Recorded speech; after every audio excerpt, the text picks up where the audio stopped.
কিছুদিন আগে আমি বলছিলাম যে মুস্তফা সরওয়ার ফারুকীকে সংস্কৃতি বিষয়ক মন্ত্রণালয়ের উপদেষ্টা না করে তাকে তথ্য মন্ত্রণালয়ের উপদেষ্টা হিসেবে বিবেচনা করতে পারে।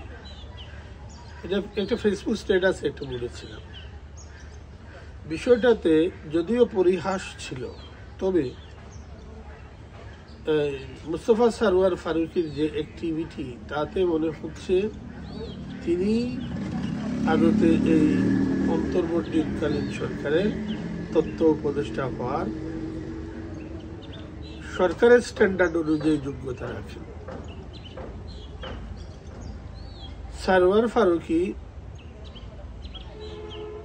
খুব বেশি কথা বলেন এবং বেশিরভাগ কথাই কিন্তু উনি ওনার মন্ত্রণালয়ের এখতিয়ারের বাইরে বলেন, যেমনটা আমরা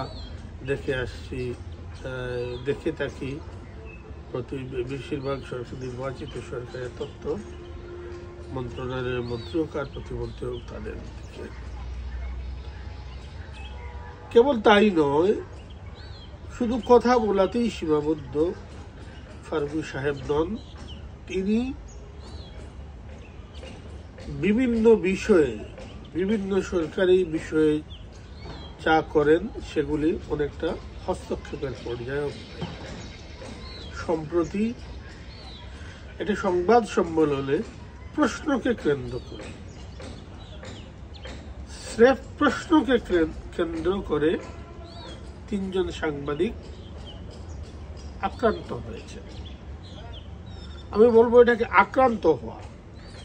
এর মধ্যে 2 জনের চাকরি গেছে, একজন অব্যাহতি পেয়েছেন এবং তার বিরুদ্ধে তদন্ত হচ্ছে, এবং এটা টেলিভিশন চ্যানেলের সংবাদ সম্প্রচার স্থগিত করা হয়েছে। এ কেমন মানসম্মান, এ কেমন গণতন্ত্র? নতুন রাজনৈতিক বন্দোবস্তর নামে যা হচ্ছে, জুলাই চেতনার নামে যা হচ্ছে, এটা আসলে কোনো সভ্য সমাজ হতে পারে না। এখানে সরকারের সবাই আছেন, কিংস পার্টির সবাই আছেন, কিছু লাঠিয়ালের উদ্ভব হয়েছে দেশে, তারা আছে, এবং এখানে একটা উল্লেখযোগ্য রকমের দায়িত্ব হোক আর এই ভূমিকা পালন করছেন মুস্তফা সরওয়ার ফারুকী। আমরা সাধারণ মানুষ, সাধারণ দেশবাসী, আমরা দেখছি, আমরা শুধু দর্শক।